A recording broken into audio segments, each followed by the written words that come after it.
Hold up. Yeah. Hey guys, what's going on and welcome to another video. I know that in my last video I said that this was going to be a video about how to score corners every time, but I figured out that different teams have different starting defences to corners, so there are ways to get around them, so I have to adjust my method and get examples, which is taking a bit of time, but I hope to have it up soon. But in this video, I'm going to be outlining some of the problems that Man United have had this season so far, and I'm going to do a little review of the United and Chelsea game, which will be on later today. One of the main problems for me, for Man United, is the lack of spark. We've had games where we've had so much possession, but little outcome at all. No goals, losing. 2-0 loss to Stoke a few days ago. It just can't be happening. And I think that's because there's a lack of creativity. Herrera is one of the only players in the United team right now who actually does have that spark and can create things out of nothing. But he needs players around him to be able to work with, because he can't carry the team. What I did see against Stoke was Ashley Young. He is now starting to actually try and beat players, as he did a nice little nutmeg, which I might show you now. And he's trying to beat players and actually take on players, where before, and I did see it against Stoke a couple of times, he'd just stand over the ball, just wave his foot around, do a couple of dummies, but he doesn't actually beat the player. He just basically stays there, tries to work space, but he just doesn't get it. But it is good that you saw that he did try against Stoke, and hopefully he might take that into the Chelsea game today. That is, if he will be playing, and I'll go through the lineups later on, or the predicted lineups at least. And then another problem for United is the use of the transfer window this summer. Selling Di Maria, Van Persie, Nani and Hernandez were terrible moves. Di Maria, he did not perform as well as people hoped last year, but what I said then and what I continue to say, which has been proved correct when he's at PSG, is that he is a right wing, not a centre mid. He was played centre mid so much for Man United, and he just didn't perform. The second he goes to PSG, played right wing again, as he was in Real Madrid. He's doing really well and has scored quite a lot this season. Again, at Real Madrid, when he was a winger, he was considered one of the best wingers in the world. He was still played at cam or centre mid at Man United, which I did not agree with, and it has been proved right. Van Persie, he is getting old, yes, but he still does have that finishing that United need. In the World Cup, he did quite well with Netherlands, but Van Gaal still decided to sell him just because he thought he'd probably do better in the transfer window than he actually did, as not many great players really came in, which I'll get on to later on. Nani, in my opinion, is underrated, as you may know. I think that he's an amazing player. He's one of my favourite players, and he just wasn't given much of a chance under David Moyes. Alex Ferguson believed in him, and he did really well for United.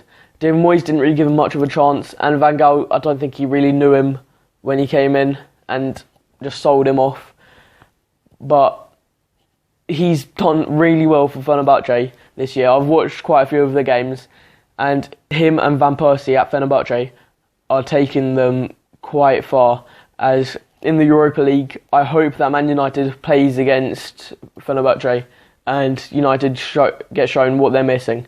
As Nani, he has that little spark to create something out of nothing. He's able to create goals when it looked like a chance wasn't on, which he's done for Fenerbahce this year. And it's just a missed opportunity for Man United. And I think he would be a major key for Man United, having Depay one wing, Rooney up front and Nani on the other wing. I think that would be a very insane lineup for Man U, but can't have that now. Another problem with the transfer window was the selling of Hernandez. He has that little knack to come on as a sub and just score. He is an insane player. He's an insane finisher. He's just got the pace you need. He's got the drive. He's able to expect the ball, even though there might be John Terry or someone in front of him who is very unlikely to miss a header or something. He still expects the ball, and that is how he's been such a great finisher for many years. But Van Gaal still decided to sell him, and Hernandez has been really good for Leverkusen, I think, and has scored quite a lot. And that's what United need. Those 4 players have scored more goals, a lot more goals than the whole of the United team so far, which it's just stupid. Another problem this year is that Depay, even though he is a very good player, he's got a lot of talent, he is just not performing. He's not, at the start of the season you saw it, but he sort of died out, he sort of lost his drive. It might be Van Gaal, it might be United, he's unhappy for some reason and he looks at it and he plays, and his play matches how he feels. His attitude is fairly poor. He looks at some points like he just isn't trying. Against Stoke, he looked very lacklustre. He just doesn't look like he's giving it his all, which you need if you're playing for Man United or any team at all for that matter. So hopefully he's able to actually get into action against Chelsea and to make an impact, but he's doing a Hazard in the recent few matches. So let's get on to the Chelsea review, the Chelsea review. I think that it's going to be a fairly close game, as both teams haven't performed well this season, one team worse than the other. But Jose Mourinho is now out. Chelsea have got 4 points from the last few games, which is a rise on what they were doing before. So I think it could be a close game. Chelsea might sneak the win, but it is at Old Trafford. I went to the match last year, again at Old Trafford, Man U Chelsea, and Man U were lucky to get the goal in the last minute from Robin van Persie and draw the game. But he's not there, and I can't see United getting any last minute goals or any goals for that matter really. So I think it'll be quite a close game, but not too many goals. I think that Chelsea, if they do what they did last year when they were at Stamford Bridge against United, which was give United all the possession, let them do what they want, and then just break every so often and just score. That's what they did last year at Stamford Bridge, and if they do that again this season, then it'll be an easy win for Chelsea in my opinion. As United, they just don't know what to do with their chances, and they don't know what to do with the ball. So as far as Chelsea's concerned, they may as well let United have it and just sit back and break every so often. But last year, Hazard was performing a lot more than he was this season, so that might be a little thing for United, which is quite good. I'm gonna quickly talk about the predicted lineups for the Man U. Chelsea game. They are probably going to be slightly wrong, but it's all that's available right now. If they are released by the time when I'm editing the video, I will put the actual lineups in, and hopefully they're close to the predicted ones. But if not, let's just get into it. De Gea, obviously in goal, he is a very good keeper. He'll hopefully show up Courtois today and show you that De Gea is the best keeper in the league. And yeah, he's very good. Hopefully he can help us now. Right back, Darmian, he's back from injury, I think. So hopefully he'll just slide straight in there. If not, Ashley Young might go right back, which I wouldn't really agree with. As centre-backs, Chris Smalling and Phil Jones. Chris Smalling has had a fairly good season. He's quite solid at the back. And Phil Jones, he's had a shaky season, but I think he is still a very good player, which is shown last year, as he was a rock at the back of United when United needed him the most. So he is a very good player. Daley Blind will start left back, hopefully, if Darmian's back. Morgan Schneiderlin, hopefully he gets played, as I think he's what United need to stop the creativity of Willian and other Chelsea players, and just be solid in front of the United defence with Schweinsteiger, as I hope that he's back from his ban. So hopefully Schweinsteiger and Schneiderlin will both be fairly good in the game and perform and be fairly solid. In front of them, hopefully it's going to be Ander Herrera, but it could be Mata.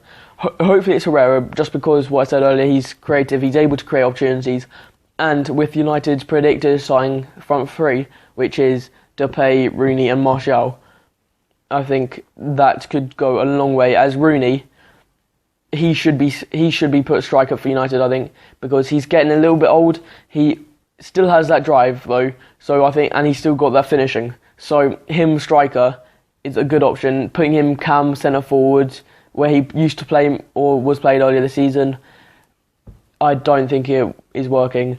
I think that Martial should be put on the wing and Depay on the other wing and Rooney in the middle, which is what some of the predicted lineups are saying for today's game.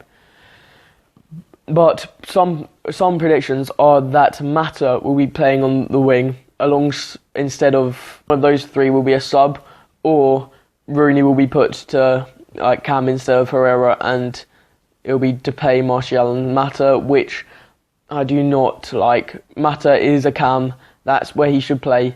That's where he played for Chelsea. That's why United bought him, because he was a good midfielder. I do not know why Van Gaal likes to play him on the wing or midfield, right mid. I just don't get it. He's good wherever, but he doesn't contribute that much when he's on the wing. But when he's the cam, he will work wonders.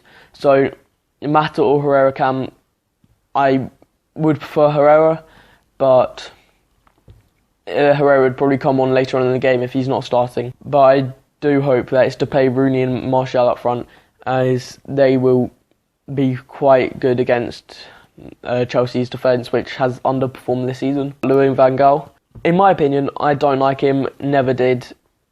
It's because he sold Nani for me, as Nani is a great player and has shown United what they're missing, and he's exactly what United need. He's a good manager, yes, but not for United and not what United need right now. Chelsea, they've got Hiddink instead of Mourinho, which is going to boost morale of the team because a lot of them did not like Mourinho. So that is one thing that I'm slightly scared of against Chelsea, that they are going to play better probably, which has been outlined by 4 points in the last two matches. So I hope Van Gaal gets sacked, someone else better comes in, but Van Gaal, I think that he should be sacked at the end of the season, as we're not doing too badly this season. We're quite high up in the table in comparison to Chelsea, so I don't think Van Gaal's on the same level as Mourinho in terms of performance this season, but we'll see after the game, as there have been rumours that if United lose, then he'll be sacked, and even some rumours that it doesn't matter about the outcome of the match today, that he's going to be sacked anyway. We'll see. My next video will hopefully be the corner tutorials, and I will see you guys next time. Destruction.